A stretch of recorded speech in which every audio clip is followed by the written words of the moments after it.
Para matugunan ang rice sufficiency at sustainable consumption sa lungsod ng Baguio, inamyandahan ang pagpapatupad ng Half-Rice Ordinance ayon sa Ordinance No. 16 Series of 2017 na nag-uutos sa lahat ng food establishments kasama ang hotels, eateries, restaurants at iba pa na mag-alok ng kalahating tasa ng kanin bilang bahagi ng mga pagpipilian sa menu.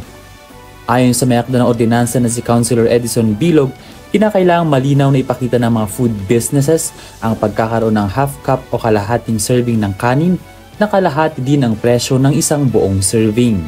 May option na ngayon itong ating mga mamimili o yung ating kakain na mamili. Ano bang o-orderin mo? Yung bang one whole rice o yung half rice lang? At pagka napili niya yung half rice, of course, obligasyon na rin ng may-ari na iserve niya yung kalahating bigas o kalahating kanin. It's mandatory on their part na isama sa menu yung half rice. Nakalagay rin doon yung presyo and of course kasama rin doon yung nakalagay nga na half rice yung presyo. So far hindi pa gaano na fully implement but definitely ngayon pagbalik natin ipapa-implement natin yan. I'll see to it na talagang lahat ng mga eateries, kasama na yung mga fast food centers natin, fast food chains natin, talagang magko-comply dito sa ordinance ito. It's about time, dapat tulungan naman natin ang national government. Batay sa datos ng Department of Science and Technology, 3.29 kilos ng kanin ang nasasayang sa isang taon. Ang mga establishmento na makalalabag sa ordinansa ay may multa na nagkakahalaga ng 1,000 hanggang 5,000 pesos, kabila ang posibleng pagkansela ng mga permit sa negosyo para sa paulit-ulit na hindi pagsunod. Nakaayon ang ordinansang ito sa national campaign na Be Rice-Sponsible na pinangunahan ng Philippine Rice Research Institute at ng Department of Agriculture. Ang Public Order and Safety Division o PUSD at City Veterinary and Agriculture Office ang responsable sa pag-monitor at striktong implementasyon sa nasabing legislation.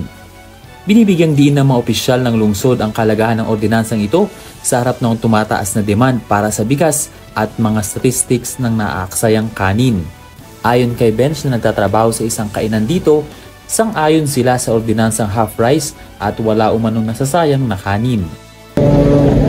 Maganda po dito po sa business po na pinagkakabawa po.